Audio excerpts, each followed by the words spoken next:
Today's khutbah is centered around a single ayah, part hopefully of that ayah. If we get time, then the entire ayah. This is the 29th ayah of Surah An-Nisa, the 4th surah. And in this ayah, it's a change of subject. The beginning of this surah, a good part of it is focused on Allah's guidance about what happens when a person dies, as far as what they leave behind, their inheritance.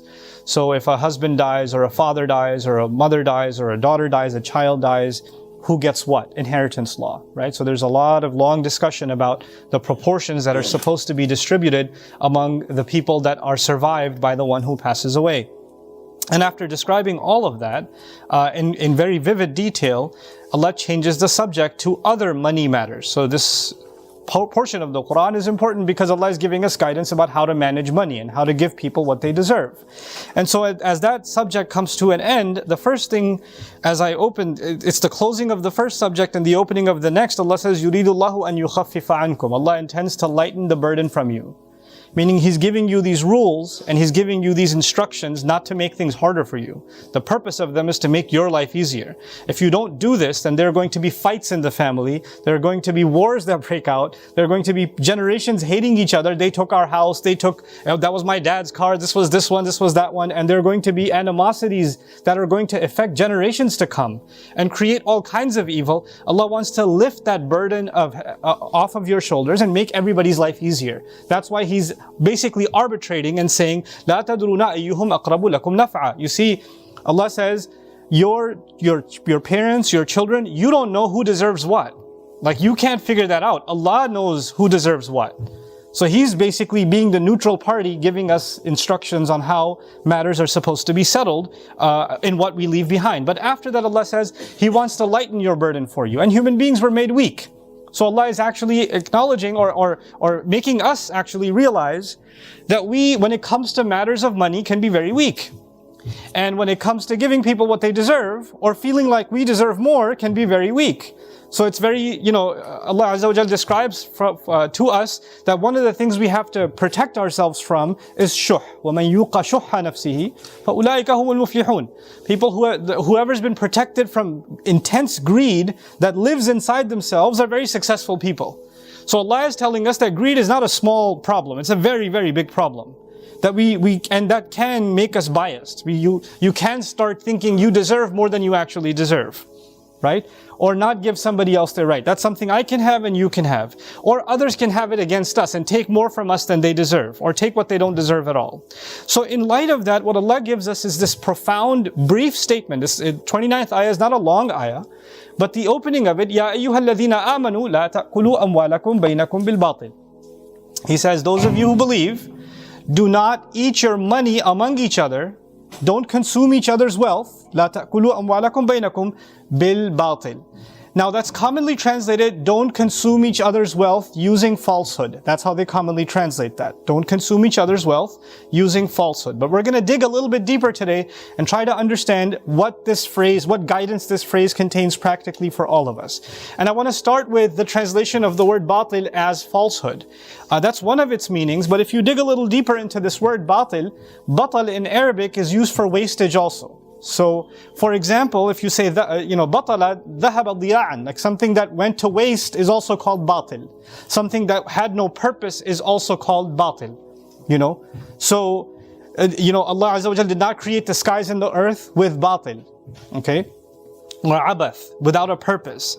So that's one meaning, without purpose, and I'd like you to remember that. So, one meaning of that ayah can be, don't consume each other's wealth without a purpose, wastefully. That's one meaning. The second meaning, it also occurs in the meaning of lahu, for just entertaining yourselves, for just entertaining or distraction. Don't consume each other's money just to entertain yourselves or to distract. Now Allah is not talking about your money being spent by you.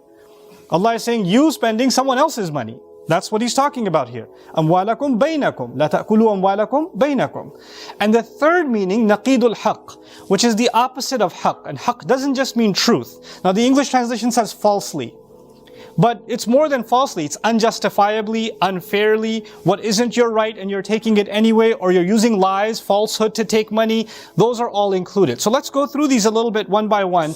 And I just want to, the statement seems pretty straightforward, but when we start thinking about how it applies to my life and yours today, then maybe we don't think about how it's a living guidance that we may be ignoring. And may Allah Azza wa Jal make us of those who live by this guidance. So the first thing is, don't consume each other's wealth wastefully. Now think about that. There are parents here that are providing for their children, and some of you mothers work, and some of you fathers work, and sometimes there's single family households where only one parent is working, or there's only one provider in the family, and they're making all the money for the entire family to survive. And if the children, as they're growing up, are used to just taking the parents' money and frivolously spending it on whatever they feel like, and have no regard for how that money is spent because more is coming anyway, it's okay, right? Or if one parent, sometimes parents are not on the same page, so one parent is giving the kids open license to buy whatever they want, right? And they're just going and spending however they want. I want that toy, okay, take it, I love you, just take it, it's okay. Your dad's got more money, it's okay, I'll talk to him, I'll convince him. And you're building that habit. Now you're building a habit into a child to consume without purpose. As soon as they have a desire, they just buy it. And that's actually not a favor to any child. We're spoiling these kids. They don't know what it means to work hard and earn. They don't know what it means to labor and sweat and give up your sleep and be yelled at by an employer and deal with difficult customers working at a store or a gas station, and then be able to earn a little bit of money, and that money just gets thrown away, right? So part of our training to our children is to value how money is spent, not just look at something and get it, So that's part of لا تأكلوا أموالكم بينكم بالباطل. The other meaning of it also, and I'm not just picking on children, but sometimes we, and I've seen this with my own eyes, and I wouldn't have commented on it if I hadn't seen it myself. Also include when, and again, I saw this myself, which is why I'm commenting on it. You would have, my parents we're not a wealthy family, so I had to pay my own college tuition. And I could only take as many courses as I could afford. So sometimes I didn't take 12 credits or 16 credits. Sometimes I only took 2 classes because I don't have money for more courses. And I refused to go into debt. So I took a long time going through school, right? But I had friends whose parents paid for their tuition. And they were wealthier Muslim friends, but their parents are paying for their tuition, and they're going to much more expensive schools. And they've gone a year, 2 years, 3 years. And I said, what's your major? What are you graduating in? I haven't decided yet. It's like, dude, you've been in school for 3 years. Your parents are paying $30,000, $40,000 more a year, or they're going into that paying for you. You haven't decided yet? Yeah, I'm just kind of exploring my options. That's aklul mal bil batil. That's purposeless. That's wasting the wealth of your parents, the time, labor, and sweat they put into it. And then you decide, and then you say, I really want to do this major. And then you graduate. And when you graduate, I don't feel like doing this. I don't like this field. You had 4 years to not like this field. Now you decide you don't like this field? After all that money that was spent, all that investment that was spent, well, I just don't feel like it. Well, this is batil. This is wasteful. And this, when this is done, you would think the ayah is only talking about criminal activity, right? But this is in a sense also criminal activity. This isn't right. To take hard-earned money among each other and to use it in this frivolous sense. Another way, batil, and by the way, Allah will describe it later on in the ayah, إِلَّا أَن تَكُونَ تِجَارَةً عَن تَرَاضٍ مِّنْكُمْ. Unless the only way you can consume each other's money is if there's a trade in which both sides are Radi, an taradin minkum. Taradi means I'm happy with what I spent, and the other is happy also with what was spent on them. They're both content. What happens, and that's the formula. Allah has told us essentially, when we are spending and spending money within each other, if one of the sides is not happy, this is not a fair trade. So if you're forcing somebody to spend money, blackmailing somebody to spend money, guilting somebody to spend money, if you're saying, if you don't give me this money, I'm going to do this, and this to you. That's not tarad.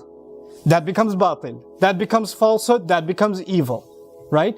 And so that's the second meaning of batil. To ask for funds or to ask for money or to take money that's not justifiably yours. People do that at work. You have a job. And so sometimes you have cushy jobs. You have jobs where nobody's watching over you. right? Your employer just trusts you that they've given you a full-time job, you're going to do your 40 hours or whatever tasks you're going to do, and they don't watch over you all day. So you're like, my boss isn't even here, I'm going to take a 3-hour lunch break. Or you'll just call and say, hey boss, I'm just going to work from home. Is that okay? Yeah, that's okay. And you're just sleeping at home, getting paid to sleep. And then when he calls and checks on you, oh, sorry boss, I was in a meeting. Really? You were in a meeting? Because not with me. So who were you talking to? The president? Is that? Because I know he's got a lot of free time nowadays. So it must be him. But then later on, I say, well, the project's been delayed because there's a lot of complications. The complications are you're sleeping. That's the complication.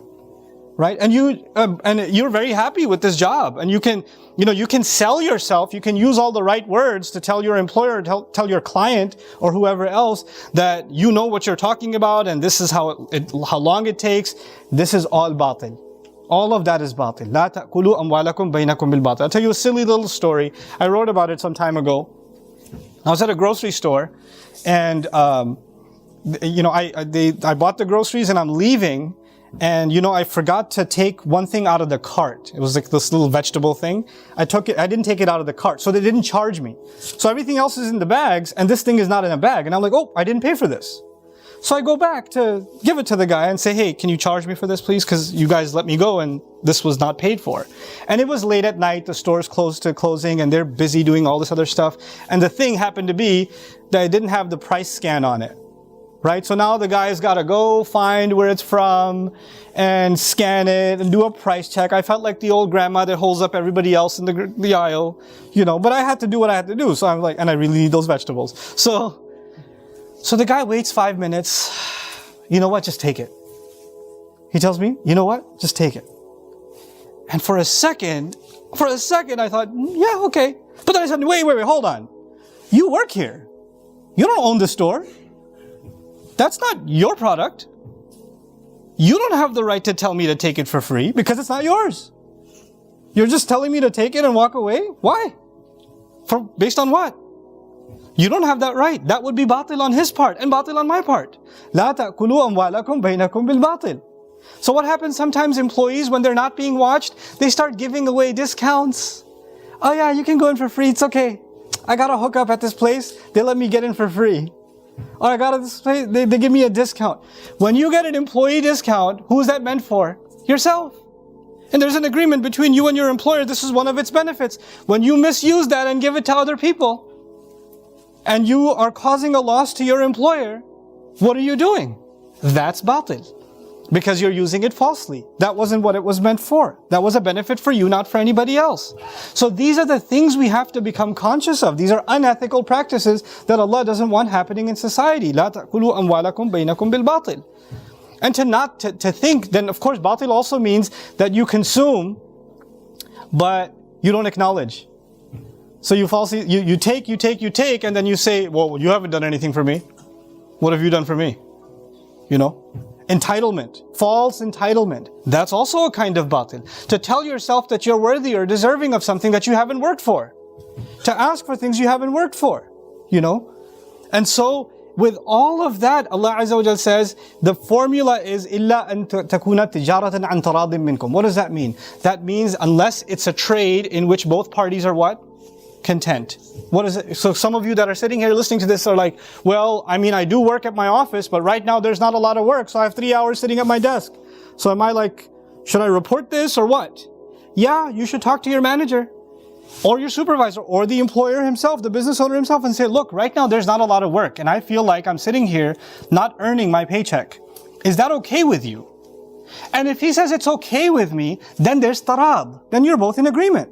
Yeah, you know what? There's not a lot of work. Don't worry about it. Right now, I know you don't have full-time tasks, but that's okay. Just do these other side tasks if you want, or whatever. There's some free time. But there's agreement now. There's both parties know, and both parties are content with what's happening. So having transparency in your job, for those of you that go to school, and your parents are paying for your tuition, when you're skipping a class, guess what? You're stealing your parents' money. That's batil. Every time you're skipping out a class, you didn't pay for that tuition. You didn't do that. That would be batil. I used to have students that would come here who couldn't afford the DREAM program, and they would be sponsored by their community. Like somebody would say, you know what, I really want the young people in my community in Wisconsin, or my community in Ohio, or my community somewhere else, I want the young people to learn something. So I'm going to sponsor you to go, because you're a college student yourself, you can't afford the tuition, we'll pay your tuition, we'll send you off over here. And this young man, this young woman, they come here and they study. And when they're coming and studying, they start missing classes, waking up late. I'm like, you are not on your time. You are on your community's time. They paid for you. You better do everything you can to study. Anybody else can fall asleep in class, I don't care. You can't. Because you came here on somebody else's amana. Somebody else paid for you. Somebody else took care of you. And they trusted that you will give this your very, very best. That's why they gave you this position. That's why they gave you this opportunity. Do you understand how that works? When somebody gets a scholarship, you say, I got a scholarship. I'm going to use some of that to buy new shoes. No, that's not why they gave you a scholarship to go buy new shoes. There's a purpose for which the funds were given, you know. So this aklul mal bil batil is something you have to look for in every part of your life. In every part of my life. When people are filing their taxes and wrongful information, yeah, let's put everything as an expense. Save ourselves money. Be honest about what you spend. Be honest about where the money comes in from and where it goes, you know. And so Allah says, إِلَّا أَن تَكُونَ تِجَارَةً عَنْ تَرَادٍ مِّنْكُمْ. And then what does He add immediately after? وَلَا تَقْتُلُوا أَنفُسَكُمْ. And don't kill each other. Don't kill yourselves. What does one have to do with the other? We were just talking about swindling money, or using monies falsely, or frivolously spending each other's money, being reckless with other people's money, whether it's your employer's money, whether it's your parents' money, your family's money, inheritance money, whatever it may be. All of a sudden, don't kill each other. Allah Azza wa Jalla is showing us the profound connection between these two things. You know, the one who works hard to earn is literally killing themselves every day. They're giving up a part of their life every day to earn whatever it is that they're earning. And you're literally slowly killing them by doing what you're doing. And on top of that, when these kinds of crimes become common in a society, then the next step is when you don't consider somebody else's wealth, then the next thing is you don't consider their life either. So when financial crimes increase in a society, then you'll see murder also increase in society. Those two things go hand in hand. Economic crimes and then capital crimes. They're tied to each other. That's the nature of this world. You know, so many terrible crimes happen because somebody feels they were robbed by somebody else. Or they want their money, or they want their property, and, you know, these kinds of underhanded dealings. So Allah says, وَلَا تَقْتُلُوا أَنفُسَكُمْ. Don't kill each other. That's what it's going to lead to. إِنَّ اللَّهَ كَانَ بِكُمْ رَحِيمًا. Allah has always been merciful to you. But you know what fascinates me about this ayah? In the previous ayah, Allah said, and I'm going to conclude with this. In the previous ayah, Allah said, Allah wants to lighten your burden. If you remember, I told you that. Allah wants to make things lighter for you. So He's telling you to be this way with your money and telling me to be this way with my money because He wants things to be easier for us. In other words, if we don't practice this, Allah will make life difficult. Somebody steals money, somebody takes somebody else's money wrongfully and thinks they got away with it. They think that their life became easier because now they have this money that they didn't deserve. But I can guarantee you, Allah intends ease through honesty. And Allah will only bring difficulty to those who earn money in the wrong way. They think that money is going to make them wealthy. They're going to get the kind of disease that no doctor can fix. And all that money is going to go into a hospital bed. And they won't even know where that came from. They won't even know they bought a new luxury car and over somebody else's tears and blood, and they're driving it, and the next thing you know, a truck. You're not going to enjoy the money that you got from falsehood. And even if you get away with it here, فَسَوْفَ نُصْلِيهِ نَارًا in the next ayah. And they're going to be thrown into the fire anyway. All of that is going to enter into the fire. May Allah Azza wa Jal protect us from it. And so what does Allah do? He tells us in the next ayah, and this is what I conclude with, إِن تَجْتَنِبُوا كَبَائِرَ مَا تُنْهَوْنَ عَنْهُ. If you can stay away from the major sins that you have been prohibited from. If you can, Allah is not, we sin all the time. Little sins happen all the time, but Allah is saying, if you can stay away from the major crimes, the major crimes, نُكَفِّرْ عَنْكُمْ سَيِّئَاتِكُمْ وَنُدْخِلْكُمْ مُدْخَلًا كَرِيمًا. Then we'll bury away the other sins you've done. If you can get away from the big sins, I'll overlook the little ones. But the big sins are several, right? There's some major sins. Shirk is a major sin, murder is a major sin, etc., etc. But of these, which one did He actually list Right before, even when he mentioned big sins, right before that he mentioned, لا تأكلوا أموالكم بينكم بالباطل. Which means it should tell you and me the value, the seriousness of financial matters, that of all the major sins, he didn't condemn shirk in these ayat. He didn't, and even when he condemned murder, that was item number 2, not even item number 1. That is one of the kaba'ir. Killing each other is one of the major sins. But that was mentioned as item number 2. Item number 1 was financial irregularity, financial mishandling, irresponsibility with money, taking each other's money, denying inheritance. He says, if you can stay away from that, I'll forgive the rest. نُكَفِّرْ عَنْكُمْ سَيِّئَاتِكُمْ وَنُدْخِلْكُمْ مُدْخَلًا كَرِيمًا, and we'll enter you into a gracious, a noble place, a place where you'll be honored. And that's another hint from Allah, that people who don't do this, who don't practice this, will have no honor in their life. Allah will take their honor away, because the reward for doing this is to have karam. نُدْخِلْكُمْ مُدْخَلًا كَرِيمًا. The other way, you won't have any dignity and any honor. May Allah Azza wa Jal make us honorable people in the way that we earn our money, in the way that we spend our money. May Allah Azza wa Jal make us of those who don't use any form of falsehood or frivolousness with somebody else's trust given to us and the amana given to us. May Allah Azza wa Jal make us responsible parents that raise children that understand the value of hard-earned and permissibly earned income, and to spend it in ways that is pleasing to Allah and not displeasing to Him. Barakallahu li wa lakum fil Qur'an al-Hakim, wa nafa'ani wa iyyakum bil ayati wa dhikr al-Hakim.